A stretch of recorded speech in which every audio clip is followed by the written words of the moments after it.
Welcome back to another episode of the Meet Kevin and Mikey podcast. Today we gotta talk Jeffrey Epstein. Why do I feel creeped out every time I do those videos? And I mean, we're bringing it up here by choice, but I mean, it's crazy the names that are involved in this. And now you've got another piece that Maxwell skipped a deposition because she wanted to go to Hillary Clinton's daughter's wedding. There are some wild connections here. Like, it's one thing Bill Clinton potentially and allegedly storming into Vanity Fair to have Jeffrey Epstein's stories not aired and threatening them potentially and allegedly, to Maxwell going to Hillary Clinton's daughter's, well, I guess the Clinton's daughter's wedding with Hillary Clinton there. It seems like you would almost want to keep those worlds apart if Clinton was involved with the Epstein's, unless Hillary is also. I don't. It's just weird how many people are associated with it. Them. It is weird. And every time I listen to one of your videos on it, I feel like I'm going to hell for just listening to the kind of stuff that's happening. You just want to shower, clean yourself afterwards.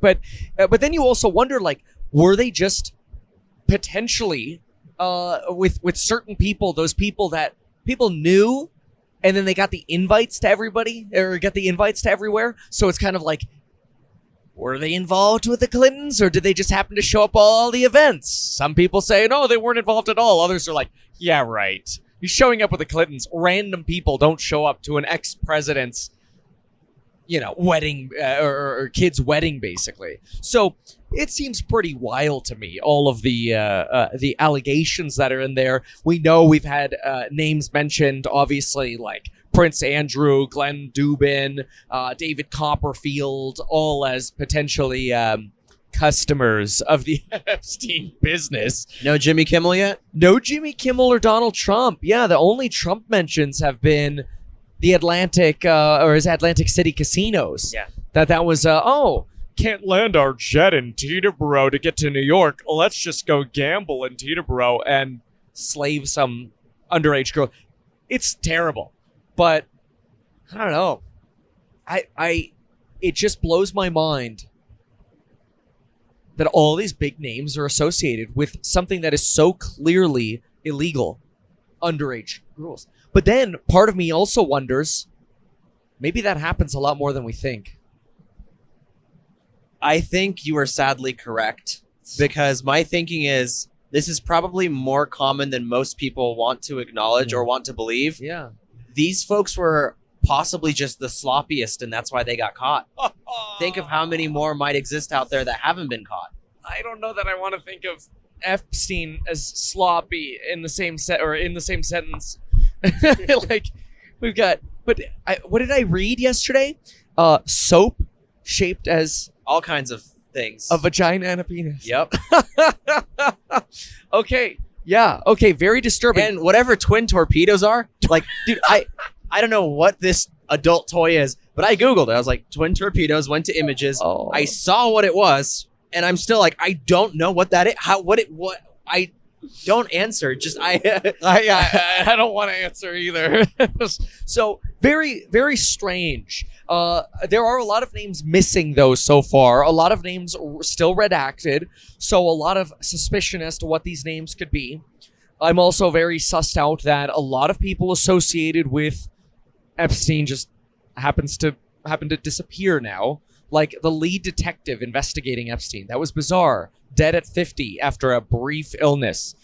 Oh, just even talking. And I see images of the autopsy, strangling autopsy results of Epstein.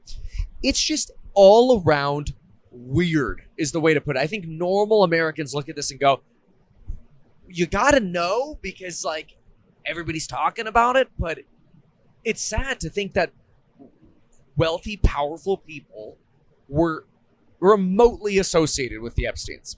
And we're not done yet. The lawyer for the victims has said, quote, there's lots more to come, and this is just the beginning batch. Wow. Well, I mean, Virginia one of the lead plaintiffs who was likely working for Maxwell when she was 16, 17, so clearly underage.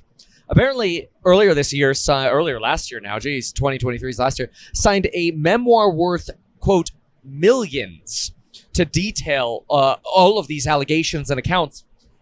I wonder who's in charge of releasing these docs. Is it the court, or can the attorneys kind of like, oh, we have this ready to go now, and then strategically leak it to keep this Epstein drama in the news? Because what you don't want is you don't want the Epstein stuff to go, if you're Virginia's lawyer trying to get as much money for her book deal. What you don't want is, oh my gosh, look at all this Epstein stuff. Okay, there's nothing new, and then it drops off. So you got to have some more bombshells in there if you're trying to like pre-release this, and if you have control over it for a book launch.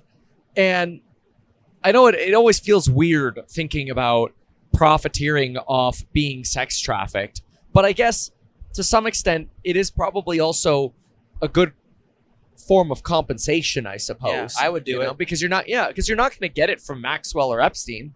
I feel like even if you win in court, it's so difficult to collect from, well, one who's dead and the other who's a deadbeat. It's different than profiteering off of someone else's abuse. If it's happened to you, it's like, well, it's already happened. If anything, like some people maybe don't want to talk about it. Others might find comfort in just sharing it with the world and telling like, hey, this is what happened to me. And how they overcame the damage afterwards. And it might help you overcome it if you haven't already, just sharing it. It's like going to therapy with everyone. That's a really good point. You kind of organizing your own mental, journey that you went through. And you're in control suddenly of the situation, which I think does a lot of good for your psyche.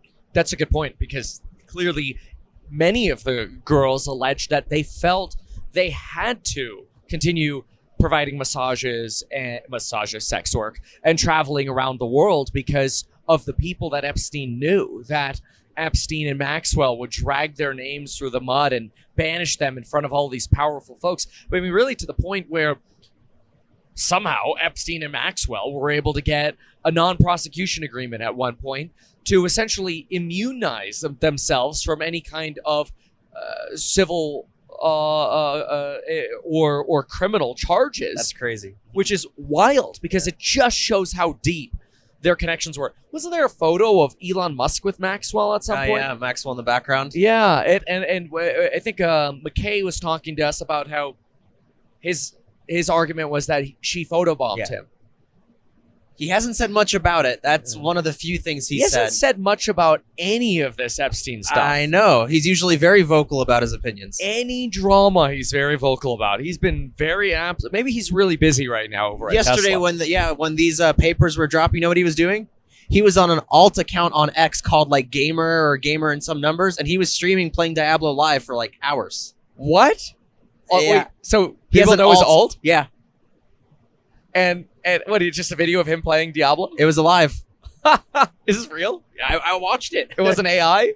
No, it was. Well, I guess it's a good point. But a lot of the people that I follow who are in the Tesla community were already following this page. Okay. And it was just like a Twitch stream where you got Elon's face in the bottom corner and he's talking and playing Diablo. Okay. It's so weird that now we have to ask, was it AI? Was it, yeah. Yeah. It's really bizarre. So really though, the person that I think had the most disgusting job, obviously other than the people being violated, beyond that, after them, the person with the most disgusting job was apparently this guy who considered himself Epstein's ATM, who had to keep cash on hand, and he would go into the bathroom afterwards and pick up sex toys and have to clean them and put them away.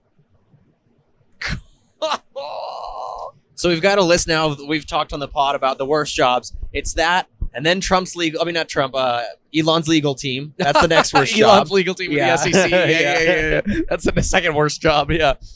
Oh my gosh. So well, you know what? I think it'll be a continued source of entertainment if this is just the beginning batch. I don't imagine they have. Well, if I had to guess, both sides probably have to agree to unsealing the batch, and the judge is probably like, look, we're going to unseal it, but if y'all can work together on agreeing when everybody's ready to have certain things released, then we can start releasing them. So I do think there's probably some level of control with how they can release these things. And I think the attorneys have been very strategic, and the victims, in how they're playing this. Because really this Epstein drama and the lists, the idea of this list even, I mean, this has been going on for years. And so now this trickle, it's like every day, what's the latest on Epstein? Kind of brilliant marketing for the books. Getting a lot of press on that marketing. So do you think the book deal is going to, you were mentioning like the attorney wanting to make sure that this drags on for as long as possible. What would be the attorney's connection? Like, do they have a deal where they get a fraction of the profit? I think when you do this, let's say you're the attorneys helping Virginia through this, everybody wants to hire you afterwards for future cases like this. Okay. Like, hey, I helped the Epstein victim get a book deal. Here's how we played it. Here's not only how we got the book deal, here's how we won in court. Here's how, even though we didn't get as much money as we thought we would from Maxwell, here's how we got it back 10x from media attention. I mean, it's all like, okay, the attorneys, I mean, you know this, like any lawsuit, who wins? What do people always say? The attorneys. So I think there's a lot of free marketing in this. And keep in mind, you're in the press every day. Yeah. The longer it goes on, you're in the press. It's literally free advertising for your law firm. And someone with such a high-profile case picked you or that firm or whatever to be the attorney. This is a big deal for them. But what we haven't seen Jimmy Kimmel. He was very pissed when somebody suggested that he was going to be on there. Aaron Rodgers. Right. Yes. Donald Trump, no real mentions here other than the fact that Virginia was hired while working at Mar-a-Lago, but that's not Trump's fault. And they went to one of the casinos or whatever, but yeah. Yeah, that has nothing really to do with Trump either. There was a rumor circulating that Donald Trump banned Jeffrey Epstein from Mar-a-Lago back in 2007. Because clearly, if Maxwell was there and they had a home in Palm Beach, they were likely both members there. I don't know if that's true. That would be interesting to fact check. But it's also very popular right now for rumors to circulate on Trump that make Trump seem like he kind of knew the future. Yeah. So if it's true, that's great. But it's also probably equally possible that, somebody could make that up and it sounds good and then circulates through the community of supporters who support Trump, because anybody who supports Trump is like, hell yeah, good job. Because nobody wants to be associated with Epstein. Not even Epstein's brother wanted to be associated with Epstein. Well, that Tucker Carlson video was boring. It was very boring. We were going to pod that day, and then like as we sit down to do the pod, the documents drops. You're like, well, I got to go do this.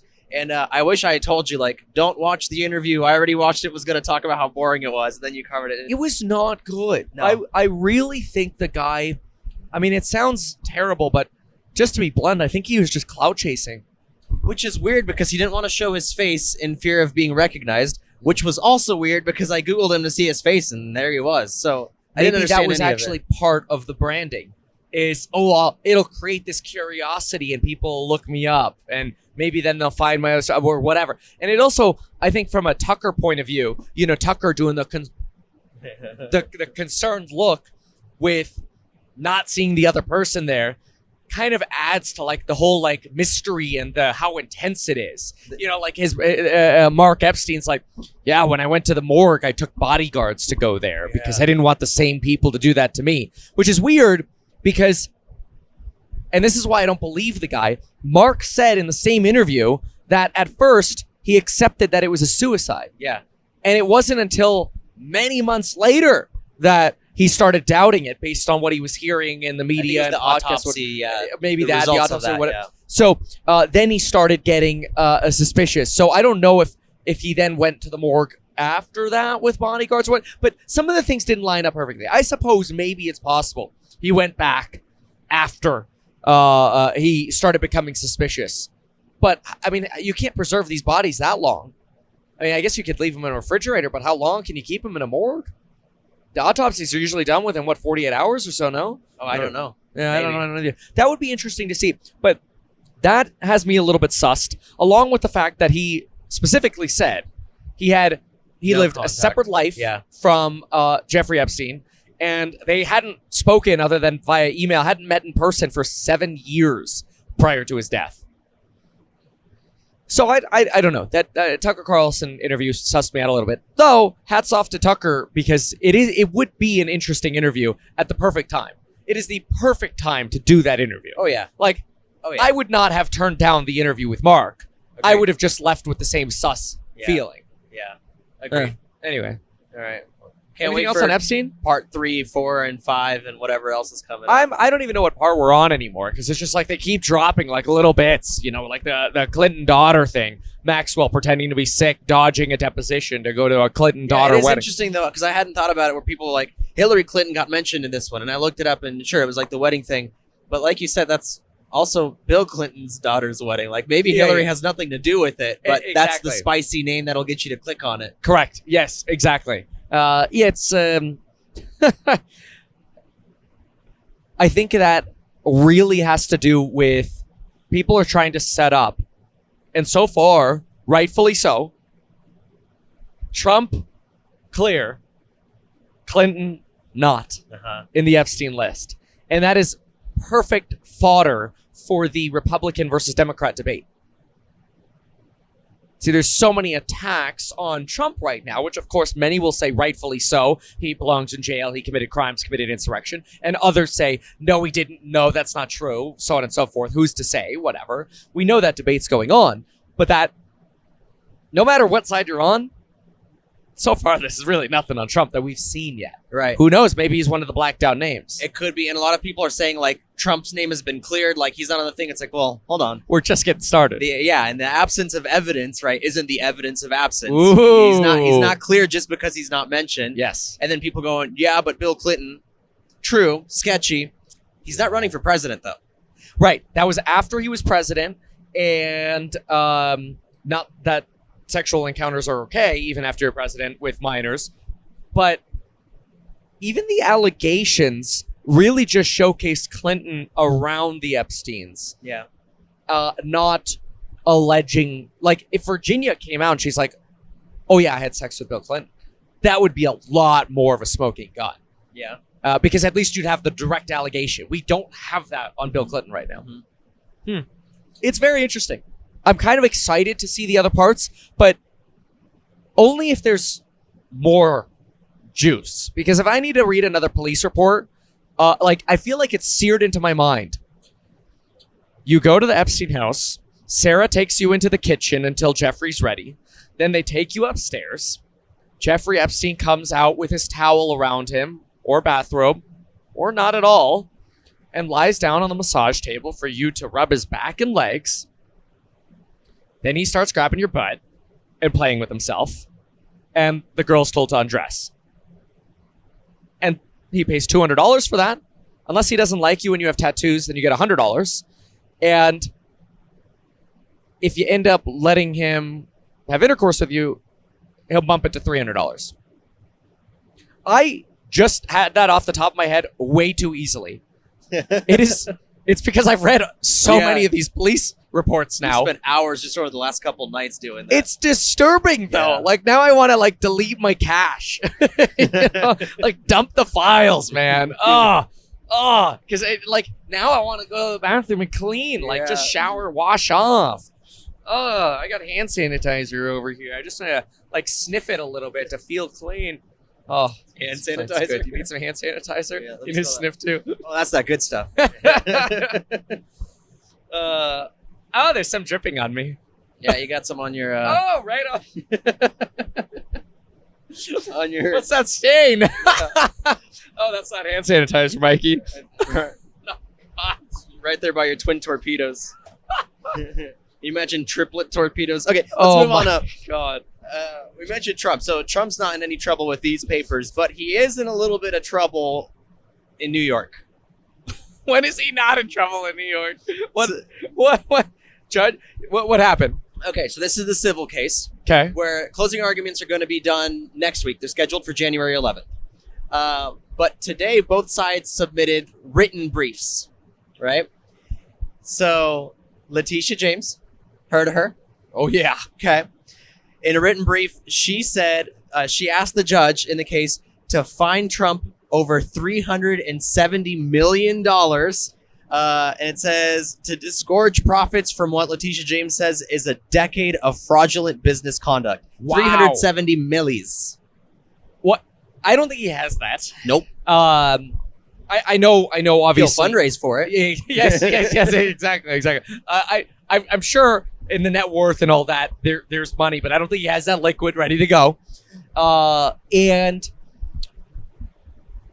you know what's really interesting is that case has really been hinging on this idea that Donald Trump lied on his personal financial statements about the value of his other properties. And which there were some things a little weird, like square footages of his penthouse apartment in Trump Tower, and valuations of like Mar-a-Lago. But Donald Trump makes a lot of money off the events at these properties. True. Like, the properties are worth more with Trump than without Trump. Valuing that is really difficult. So that's where arguments have been going back and forth. Letitia's primary concern is that he was able to get deals that other people weren't, like the old post office in the DC area, because of his lie, her allegation, on the financial statements. And that's why she's seeking to disgorge all of his profits from then. But what I think is interesting is she arguing that he only made $370 million over the last 10 years? Because if it's to disgorge profits from then on, True. I would have thought, honestly, that number, if it was disgorged profits of 10 years, frankly, I don't know how many of those years would include Celebrity Apprentice revenues, but I thought he would have been making more than this over 10 years, because that's about 37 millis a year. Got to go back to the Trump tax returns. Mm-hmm. I don't know. That's interesting. Yeah. The defense team, they're kind of claiming two things. They said, first of all, the attorney general didn't prove that there was any misrepresentation, but they said or that anyone was injured. And I think that's where their case really is like, well, first of all, nobody was like we didn't. Crime. Yeah, exactly. Nobody lied. But even if they did, nobody got hurt about it. Yes. Right? Because, I mean, they have quotes from the bank. I think it was Deutsche Bank, if I remember correctly, saying they wanted him as a client for clout. Well, of course they did. Yeah. Of course they did. I mean, like, I remember when I was a kid watching the original, the OG Apprentices. Like, when I was a kid, it's very unpopular to say today with at least half of America.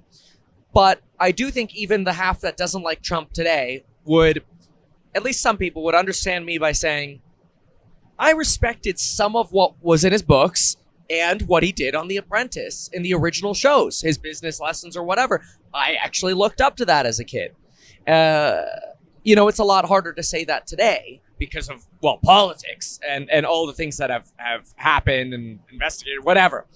But I agree. The point of that is to say, I agree with Deutsche Bank. That would be a model client. You know, that's something you put like on your annual 10K, that photo that they do. They always have like a beautiful marketing photo at the top of their annual report. It's like, here's like the CEO with Donald Trump or something like that. Like that would be such a model for great business back in the day. Yes. Now it's only a model for Half the population. campaign fundraising. Yeah.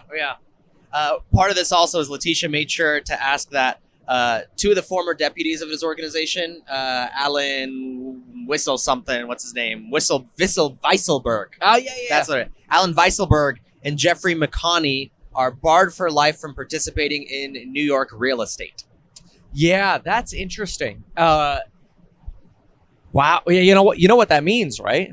House Hack's going to have to get into New York real estate. And if Trump's out of the way, there's a business opportunity here. Get a wedge deal on Trump Tower, now Kevin Tower. Ooh. Hack Tower. House Hack. That's what you would call it. We'll work on the name. We'll Tower Hack. Tower Hack, yeah. Okay. Wow. We're not done with the Trump stuff either. Oh. But wait, there's more. Oh. It was found, and this is according to a report that was released today by Democrats in the House Oversight Committee. Trump had received at least $7.8 million in payments from foreign governments while he was president. Now, frequently and I want to hear about this from what you've read, but my initial thinking is that I know that when Donald Trump, let's say, has visitors come from another country for official duties, they might stay at a Trump hotel. Yeah. Or Secret Service might stay at a Trump hotel to protect him or whatever, and then charges them, obviously, room rates for that. Yep. Is it from that, or what are they alleging it's from? That's going to be the biggest part of it. The thing is, for number one, the amounts are kind of high. So China specifically, we're looking at $5.5 million for staying at Trump-owned properties, which is It kind is of for staying steep. in Trump properties. Yes, Okay. the So, 5.5. in fairness, there are costs associated Sure. with that.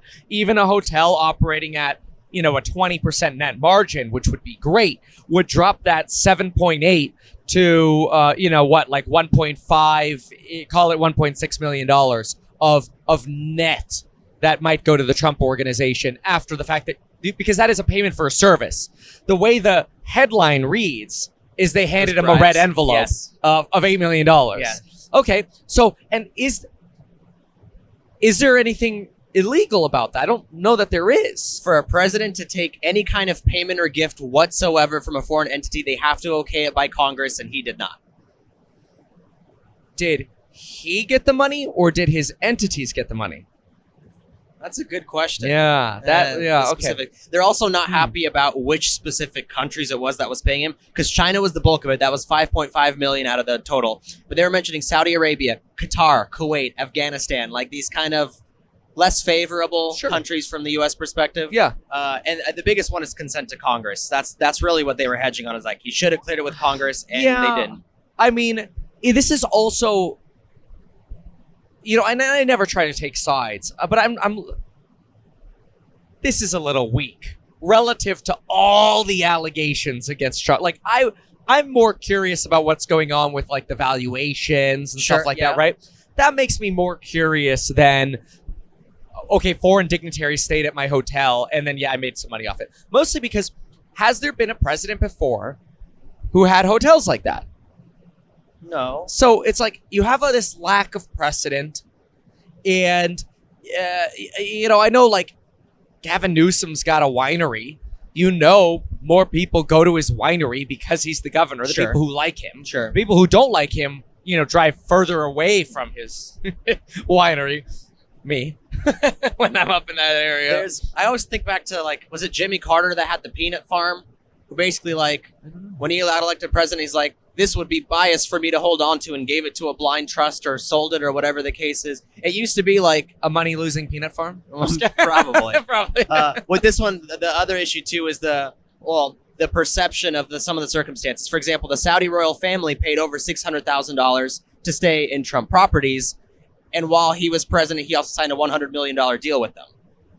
Yeah. An arms deal at that. I'm just saying, this is what the Democrats are bringing up to Congress.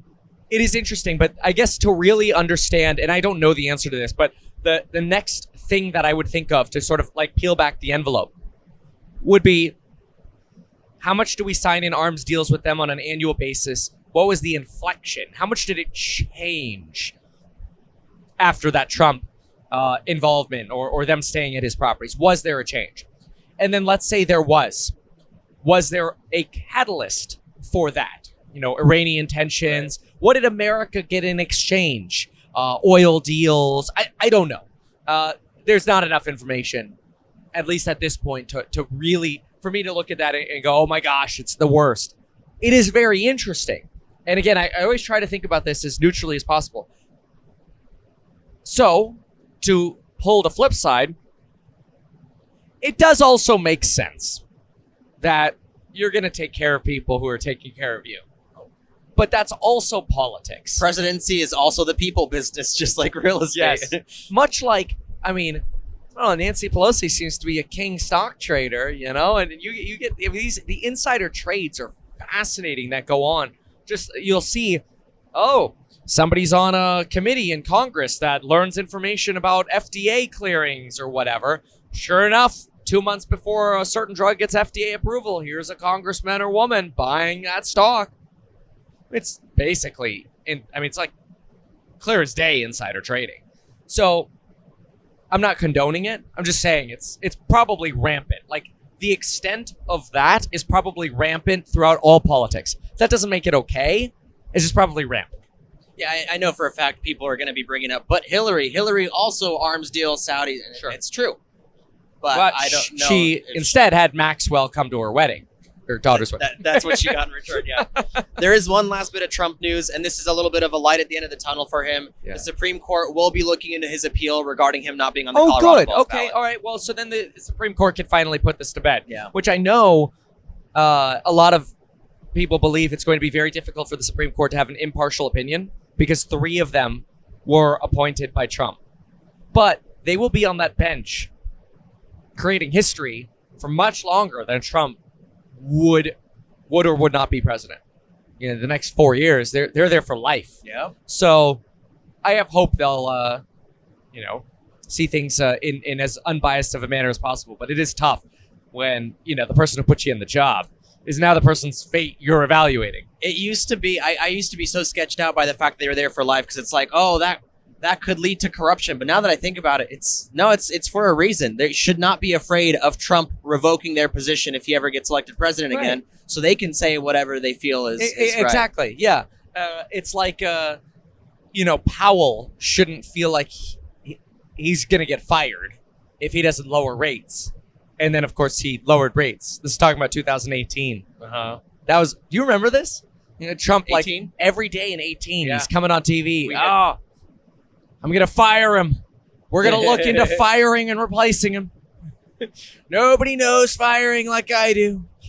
God. They went to, like, record low interest rates, too, right? Yeah. Yeah, we're going back to that. People don't believe it. People don't see it. I am investing for the next decade as if interest rates will be lower. And I've been saying, this is not new. I've been saying this for years now. Interest rates will be lower than where they were before the pandemic. It's going to be pretty wild. I think they'll go negative. Wow. They'll just keep printing money. Within the next 2 years, 5 years? 10 years. Okay. 10. Yep. Okay. Yep. What else we got? Okay. Maybe one more topic? We're going to be landing soon. Okay, let's do a kind of fun one because this is news. ChatGPT. Yes. Okay.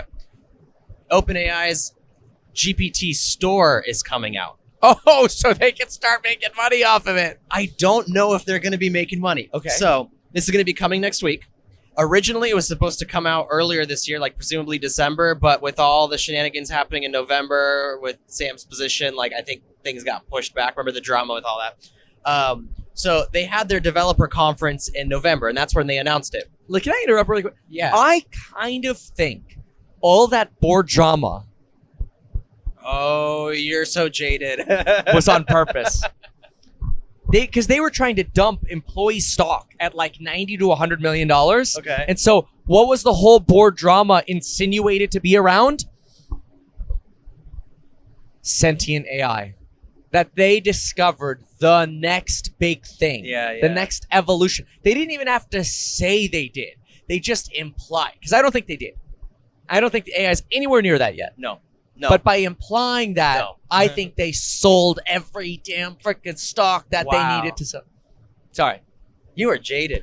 Their developer and then I get mad when people are jaded about me. Yeah, right. Yeah. The developer conference was in November, and since then, people have been able to create their own GPTs. Right. So some of the criticism ChatGPT gets is like, wow, it's really cool, but it's not actually very useful.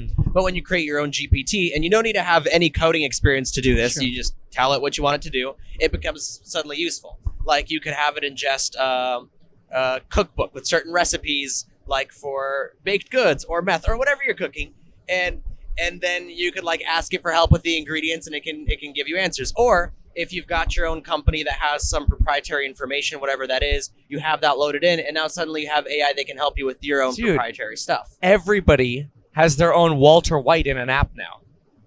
Their own Walter White in an app? Yeah, to help them cook. Yeah. I mean, that's why, like, that was the whole thing that was so cool about Breaking Bad is like, oh, Walter White, he's a scientist. He knows all this stuff. He figured it out, yeah. Now I go, Grok, how to do meth, and it's like, here you go. You want the lewd version? Yeah. Yeah. Do you want, like, the white crystal or the blue crystal, like the Heisenberg level stuff? Yep. But so these GPTs, people have been able to make them, but you couldn't really share them. Well, now they're going to be publicly listed, directly listed on ChatGPT's new You App could Store. sell your own. Wow. And they haven't confirmed if they're going to cost money, if it's going to be subscription based, if OpenAI is going to be getting a cut of this. Like, none of this is confirmed, but more info is going to come out next week, and then next week's also when the store finally drops. Wow. Yep. Well, I think now that we're in a cloud, getting ready to land in Canada, and it's starting to get a little bumpy because I guess it's like 30 degrees out there. Whee! It's probably time to wrap up the pod, huh? I would say so. Sometimes people think we just sit in here and we're not even flying. Holy smokes! We're flying. Does that? does that? So, with that said, thanks so much for watching. Cue the outro. Even though I'm a licensed financial advisor, licensed real estate broker, and becoming a stockbroker, this video is neither personalized financial nor real estate advice for you. It is not tax, legal, or otherwise personalized advice tailored to you. This video provides generalized perspective, information, and commentary. Any third-party content I show should not be deemed endorsed by me. This video is not and shall never be deemed reasonably sufficient information for the purposes of evaluating a security or investment decision. Any links or promoted products are either paid affiliations or products or services we may benefit from. I also personally operate an actively managed ETF and hold long positions in various securities mentioned, including potential short positions. However, I have no relationship to any issuers, nor am I presently acting as a market maker.